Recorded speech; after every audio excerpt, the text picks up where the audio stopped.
Hello, good morning students.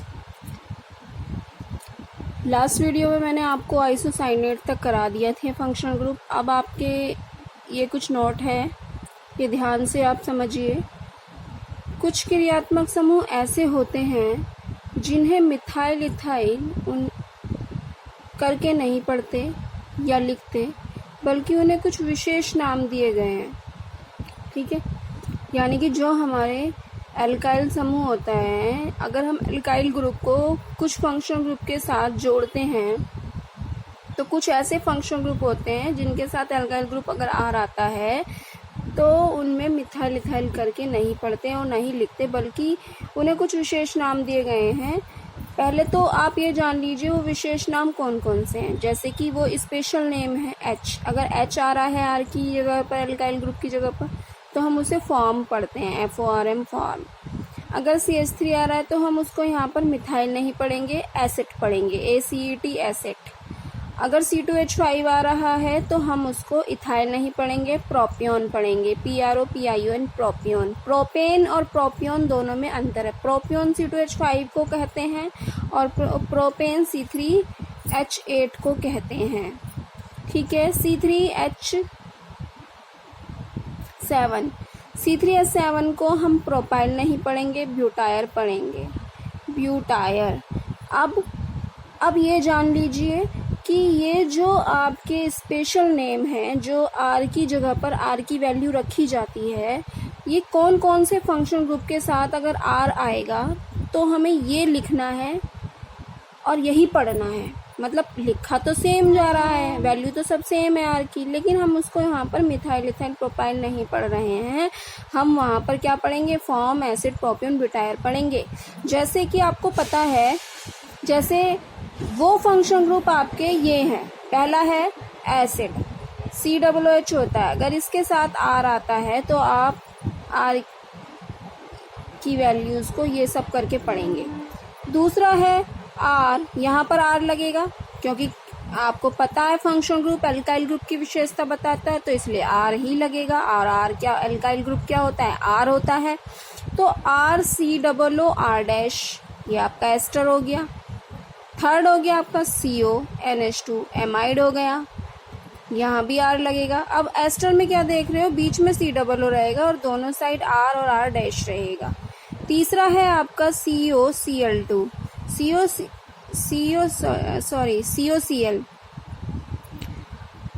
तो ये जो आएगा आपका COCl जो होता है आपका, ये आपका एसिड से ही बना है।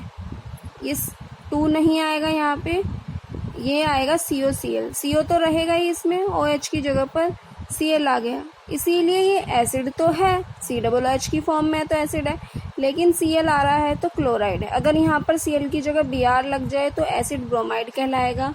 अगर F लग जाए तो COF हो तो एसिड फ्लोराइड कहलाएगा। COI लग जाए तो आपका एसिड आयोडाइड कहलाएगा। यहाँ पर आर की वैल्यूज अगर आ रही है, ये सब आएंगी तो फॉर्म, एसिड, प्रोपियोन, ब्यूटायर पढ़ेंगे। तीसरा है आपका एसिड एनहाइड्राइड, COCOO। ठीक है, ये आपका हो गया एसिड एनहाइड्राइड।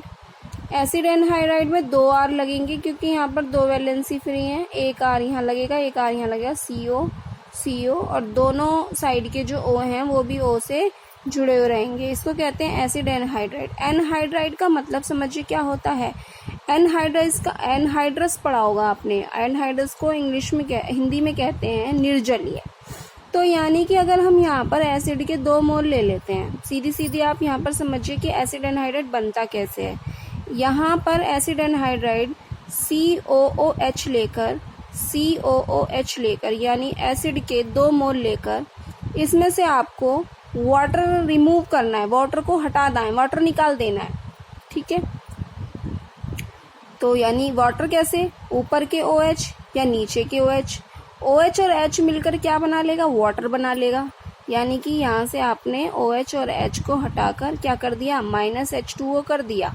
तो इस H2O के निकलने की वजह से इसको एनहाइड्राइड कहते हैं, क्योंकि एनहाइड्राइड का मतलब होता है निर्जलीय, जल का निकल जाना। तो इसीलिए यहाँ पर CO, वैसे भी आपको पता है ऑक्सीजन की 2 वैलेंसी होती है, कार्बन की 4 वैलेंसी होती है, एक वैलेंसी यहाँ होगी, 2 कार्बन की हो गई और एक से। तो ये इस तरीके से आप इसको यहाँ पर लिख सकते हैं। ऑक्सीजन क्या है, डबल बॉन्ड O के साथ है, एक O ये हो गया आपका, इसको हम ऐसे जोड़ देंगे, दूसरा C यहाँ आ जाएगा, डबल बॉन्ड O आ जाएगा, यहाँ आ गया। तो यानी ये हो गया CO, इसको आप ऐसे भी लिख सकते हो CO, मैंने ये खोल के दिखा दिया आपको स्ट्रक्चर, C वैलेंसी के साथ।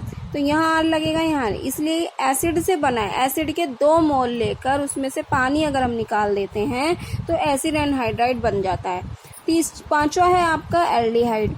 एल्डिहाइड क्या होता है, CHO, फंक्शन ग्रुप होता है एल्डिहाइड CHO, यहाँ भी एक R लगेगा। तो यानी कि 1 2 3 4 5 6, ये 6 फंक्शन ग्रुप ऐसे हैं जिनमें R की वैल्यूज आपको कैसे, R की वैल्यू अगर आती है तो आपको मिथाइल, इथाइल, प्रोपाइल नहीं पढ़ना है। अगर R की जगह पर H आता है तो फॉर्म पढ़ना है। R की जगह CH3 आता है तो आप R की वैल्यू अगर CH3 होती है तो एसिड पढ़ना है। अगर R की वैल्यू C2H5 होती है तो प्रोपियोन पढ़ना है। अगर R की वैल्यू C3H7 होती है तो ब्यूटायर पढ़ना है आपको। ठीक है,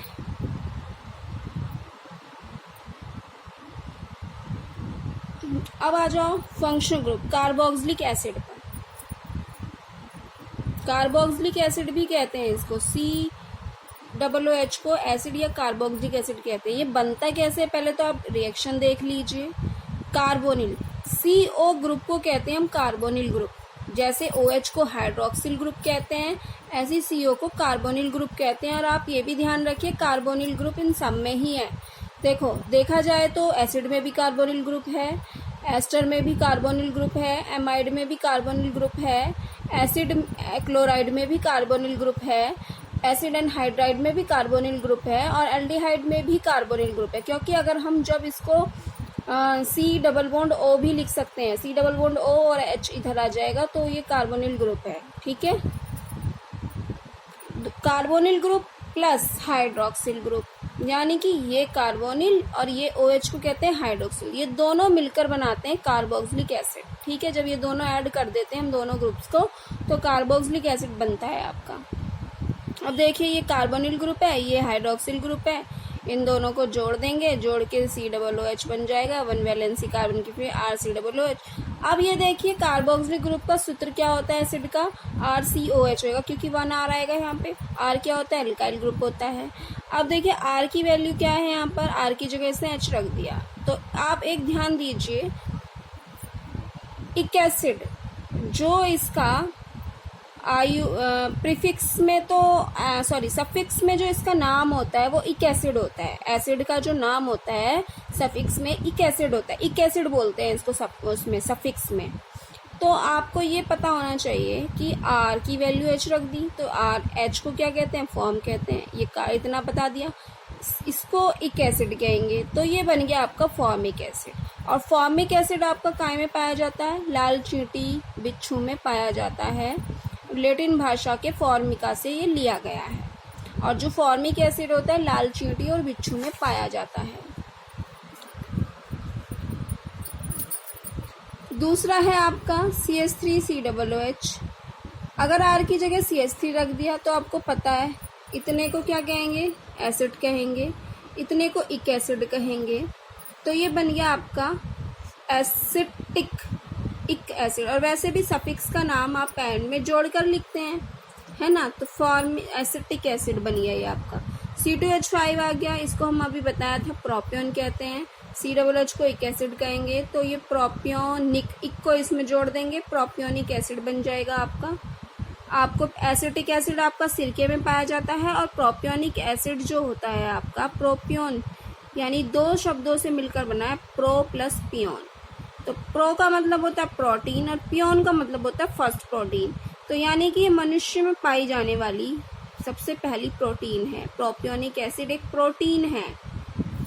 ठीक है, C3H7 COOH ब्यूटायर और COOH कहते हैं इक एसिड। तो ब्यूटायरिक एसिड बन गया है आपका। और ये ब्यूटायर जो होता है, ये बटर मक्खन में पाया जाता है। बटर में जो मक्खन में जो एसिड होता है वो बुटायरिक एसिड होता है और बटर जैसा ही ये होता है, देखने में भी ऐसा ही होता है ये। There are 3 types of carboxylic acid, यानी कि अब आपके टाइप शुरू हो गए हैं। There are 3 types of carboxylic acid. Carboxylic acid आपके जो होते हैं ये आपके 3 टाइप्स के होते हैं due to COOH group. COOH group के कारण ये आपके 3 टाइप्स के होते हैं। पहला है जैसे अल्कोहल में अपने 4 टाइप्स के पढ़े थे, पॉली इसमें नहीं है, इसमें है मोनोकार्बोक्सिलिक एसिड, जिसका सूत्र होगा विच कंटेन 1 COOH ग्रुप। अगर एक COOH ग्रुप है तो इसका मतलब मोनो का मतलब एक ही होता है। अब ये वाला फार्मूला RCOOH ये मोनोकार्बोक्सिलिक एसिड में ही लगेगा, क्योंकि HCOOH, CH3COOH, CH3 ये सब आपके फॉर्मिक एसिड, एसिटिक एसिड ये सब हो जाएंगे आपके। दूसरा है आपका CH3COCOOH, इसमें आपका COOH और कीटो ग्रुप यानी ये भी आ जाएगा। तो ये पायरुविक एसिड होता है, ये कोशिकाओं में पाया जाता है। अब ये पायरुविक एसिड का सूत्र आपको याद रखना है, CH3COCOOH होता है पायरुविक एसिड, इसमें CO भी आता है बीच में। अगर CH3COO के बीच में CO फंसा देंगे तो ये पायरुविक एसिड होगा। अब इसका कर देंगे हाइड्रोजनीकरण। हाइड्रोजनीकरण का मतलब होता है +H2, हाइड्रोजन से रिएक्शन करा देंगे, इसकी हाइड्रोजन ऐड कर देंगे। हाइड्रोजन इस पायरुविक एसिड में अगर आपने जोड़ दी तो आप देखेंगे एक H यहाँ फंसेगा और एक H यहाँ फंसेगा, तो CHOH आ जाएगा। तो जब ये CH3CHOH COOH आ जाएगा, यानी बीच में CHOH यानी अल्कोहलिक ग्रुप भी आ गया साथ में। इसमें कीटोन ग्रुप और कार्बोक्सिलिक ग्रुप दोनों हैं, तो पायरुविक एसिड है। इसमें अल्कोहल एसिड यानी हाइड्रोक्सिल ग्रुप और कार्बोक्सिल ग्रुप दोनों हैं, तो ये सूत्र होता है आपका लैक्टिक एसिड में का। और लैक्टिक एसिड जो होता है आपका दूध में पाया जाता है, ठीक है। फिर आ जाओ आप दूसरा टाइप है आपका डाइकार्बोक्सिलिक एसिड, जिसमें डाई का मतलब होता है 2। साफ सी बात है, 2 की बात कर रहा है तो 2 COOH ग्रुप होने चाहिए, ठीक है। तो यानी कि ये सब एग्जाम्पल हैं आपके। सबसे पहले एडिपिक एसिड आ गया आपका, ये आप याद, ये सीक्वेंस आपको लर्न रखनी है कि सबसे पहले एडिपिक एसिड आएगा। इसमें एडिपिक एसिड में आपके 4 CH2 आएंगे और 2 COOH आएंगे, यानी कि एक लास्ट कॉर्नर पर COOH आएगा और स्टार्टिंग में COOH, यानी CH2 अगर हम यहाँ से स्टार्ट करें COOH, यानी कि पहला किनारे पर, कॉर्नर पर और लास्ट कॉर्नर पर आपका COOH आएगा। इसको आप सीधा भी लिख सकते हैं लंबा करके, और इसको आप घुमा भी सकते हैं, यहाँ से ये ओपन है। तो CH2 और दोनों कोनों पर COOH हो जाएगा। ग्लूटारिक एसिड में क्या करेंगे, 4 CH2OH में से 4 CH2 में से 1 CH2 कम कर देंगे, तो यहाँ पर 3 CH2 रह जाएंगे। इसको मतलब ऐसे ही रखना है आपको, यहाँ से ये हटा देना और इसको इससे जोड़ देना है, तो ये आपका 3 CH2 और 2 COH आ रहे हैं, तो ये आपका ग्लूटारिक एसिड है। तीसरा है आपका सक्सिनिक एसिड है। सक्सिनिक एसिड में भी आपको क्या करना है, फिर से 1 CH2 रिमूव कर देना है, 2 CH2 आपस में जोड़ देना, COOH आ जाएगा, इसको सक्सिनिक एसिड कहते हैं। फिर आपका मैलोनिक एसिड आएगा। मैलोनिक एसिड में भी आप 1 CH2 रिमूव कर देंगे, फिर 1 CH2 रह जाएगा, यानी कि आपने देखा एडिपिक एसिड में 4 CH2 2 COH थे, ग्लूटारिक में 3 CH2 2 COOH थे, सक्सिनिक में 2 CH2 2 COOH है, मैलोनिक में 1 CH2 COOH है। अब क्या आ जाता है, ऑक्जेलिक एसिड आ जाता है। ऑक्जेलिक एसिड में ये वाला CH2 भी रिमूव कर देंगे और जो कार्बन है आपस में जुड़ जाएंगे, तो नहीं COOH यानी COOH का होल ट्वाइस भी बोलते हैं इसको हम। ऑक्जेलिक एसिड का सूत्र हो गया है आपका। फिर आ जाओ टार्ट्रिक एसिड। अभी तक आपने ये देखा, अगर आप यहाँ तक 5 तक सीक्वेंस याद करने हैं, सबसे पहले आपका एडिपिक एसिड आएगा, फिर ग्लूटारिक एसिड आएगा, फिर सक्सिनिक, मैलोनिक और फिर ऑक्जेलिक आएगा। अगर आप ये सीक्वेंस याद रखती हैं तो आपको बाकी सारे सूत्र अपने आप याद हो जाएंगे। बस पहला सूत्र याद रखना है, ऑक्जेलिक एसिड का तक आपको एज इट इज याद हो जाएगा। छठा है आपका टार्ट्रिक एसिड। अब टार्ट्रिक एसिड की बात करते हैं तो टार्ट्रिक एसिड का आपको फार्मूला लर्न रखना है, बाकी के सारे फार्मूलेज आपको ऐसे ही लर्न हो जाएंगे, लेकिन बस आपको सीक्वेंस लर्न रखनी है। टार्ट्रिक एसिड का फार्मूला होता है CHOH COOH CHOH COOH, यानी कि यहाँ पर 2 OH ग्रुप और 2 COOH ग्रुप आएंगे, CH2 नहीं है। जैसे आप देखो यहाँ पर सक्सिनिक एसिड में CH2 COOH था, यहाँ टार्टरिक में क्या करना है आपको, एक H हटाना है, यहाँ से OH जोड़ देना है, एक H यहाँ से हटाना है, OH जोड़ देना है, CHOH CHOH आएगा, COOH आएगा। अब आपका आता है टार्टरिक एसिड के बाद मैलिक एसिड। मैलिक एसिड है ये आपका। मैलिक एसिड में क्या करना है आपको, मैलिक एसिड में आपको क्या करना है, ध्यान दीजिए। आपको यहाँ पर CH2 है और यहाँ CHOH है, आपको ऑक्सीजन रिमूव करनी है यहाँ से, ठीक है, यहाँ से ऑक्सीजन हटा देनी है, यानी रिडक्शन कर देना है यहाँ पर। इतनी बात समझ में आ गई। तो यानी कि यहाँ से OH हटा देना है या यहाँ से OH हटाना है, दोनों में से एक जगह से ऑक्सीजन हटा देनी है। तो CH2 एक जगह CH2 हो जाएगा, नीचे CHOH COOH हो जाएगा।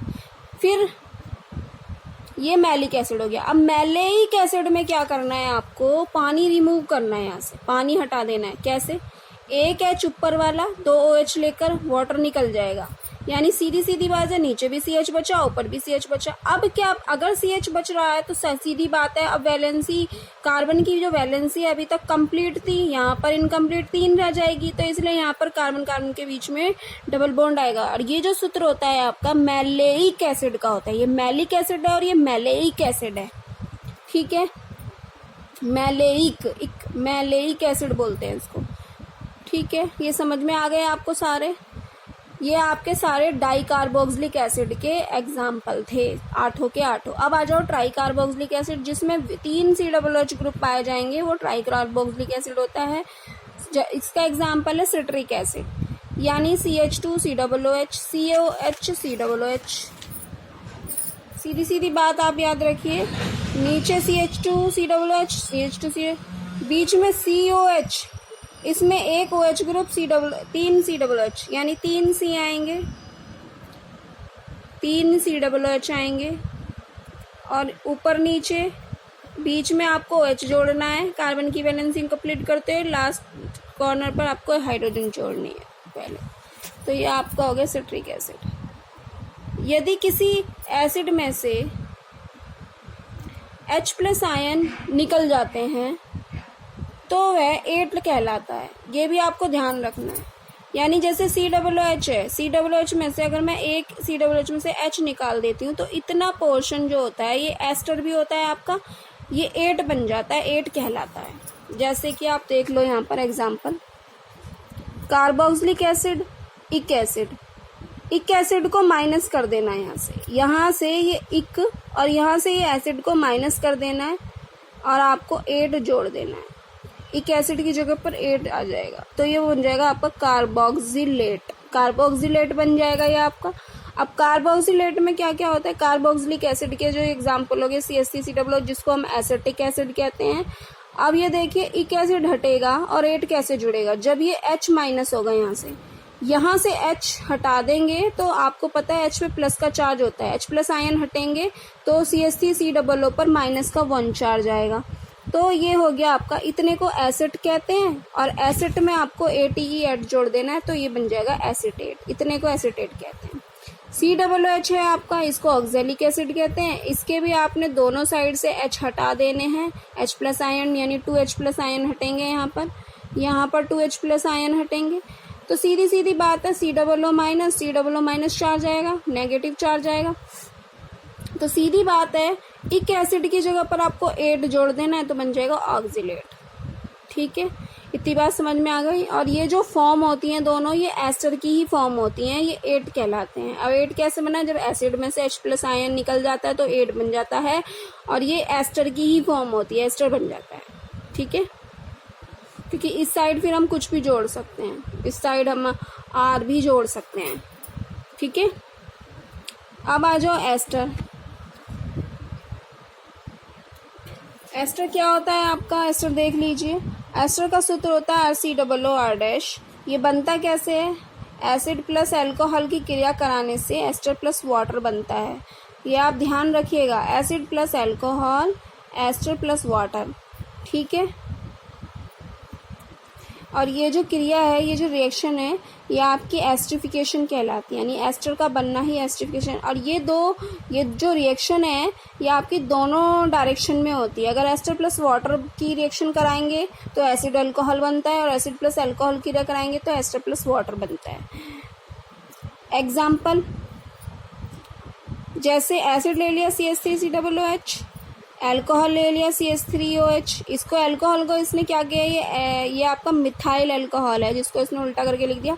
मिथाइल अल्कोहल का OH निकलेगा और एसिड का आपका H। ये हमेशा ध्यान रखिएगा कि एसिड का आपको H ही हटाना है, OH नहीं हटाना। आप कभी आप ये सोचो वाटर निकालना है, CH3OH में से H हटा देते हैं, COO नहीं, ऐसा नहीं होगा, क्योंकि अभी मैंने बताया 8 जब बनता है एसिड में से H प्लस आयन निकल जाते हैं।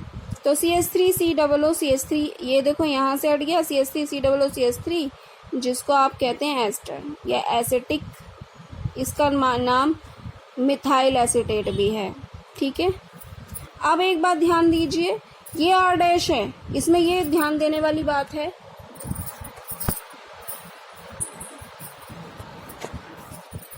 इसमें ये आपके ध्यान देने वाली बात है कि एस्टर का जो R' होता है, यानी इधर वाला जो R होता है, उसको आप R' का नाम पहले पढ़ते हैं, वे पहले ही लिखते हैं। और R' का नाम कैसे पढ़ा जाता है, ये ध्यान देने वाली बात है। जैसे अगर जो पहले वाला R है उसको तो हम, अगर H आ रहा है फॉर्म पढ़ेंगे, CH3 आ रहा है तो एसिड पढ़ेंगे, C3H7 आ रहा है तो प्रोपियन पढ़ेंगे, C3H7 आया तो ब्यूटार पढ़ेंगे, C2H5 आया तो प्रोपियन पढ़ेंगे। लेकिन R' की जगह पर भी अगर यही सेम वैल्यू है, CH3 है तो मिथाइल पढ़ेंगे, R' की जगह पर C2H5 है तो इथाइल पढ़ेंगे, R' की जगह पर C3H7 है तो प्रोपाइल पढ़ेंगे, प्रोपाइल, ब्यूटाइल, पेंटाइल। यानी इस वाले R की वैल्यू तो एसिड, प्रोपियन, ब्यूटायर फॉर्म रहेगी, और इस वाले R' की value methyl, ethyl, propyl, pentyl रहेगी। और इसका नाम पहले ही जब हम इसका नाम, सूत्र का नाम लिखेंगे तो इसका नाम पहले ही लिखा जाएगा और पहले ही पढ़ा जाएगा, पहले ही इसको राइट करेंगे और पहले ही रीड करेंगे। एग्जाम्पल देख लीजिए, HCOO CH3 हो गया आपका, यानी कि इसका नाम पहले पढ़ा जाएगा, तो इसका नाम क्या है, मिथाइल है। और इसको मैंने बताया था H को फॉर्म कहते हैं, और COO को क्या कहते हैं, फॉर्मेट। 8 कहेंगे इसको, 8, ठीक है, फॉर्मेट। तो ये मिथाइल फॉर्मेट बन गया। अब इसका नाम देखिए, वैसे ये एस्टर भी है, RCOO एस्टर भी है, और एस्टर को 8 भी पढ़ते हैं एसिड में से। इधर वाला अगर ये CH3 नहीं होता, H होता, तो आप सब ध्यान दीजिए, अगर यहाँ पर H होता तो ये एसिटिक एसिड नहीं होता, एक एसिड हटा, यानी कि यहाँ से H हटा है, H की जगह पर CH3 आया है, तो जो R' आ रहा है तो R' को हम कह रहे हैं मिथाइल और इसको कह रहे हैं एसिड, तो ये एसिटेट, मिथाइल एसिटेट इसका नाम हो जाएगा। इसका नाम हो जाएगा इथाइल एसीटेट, इतने को इथाइल कहेंगे, इस पूरे को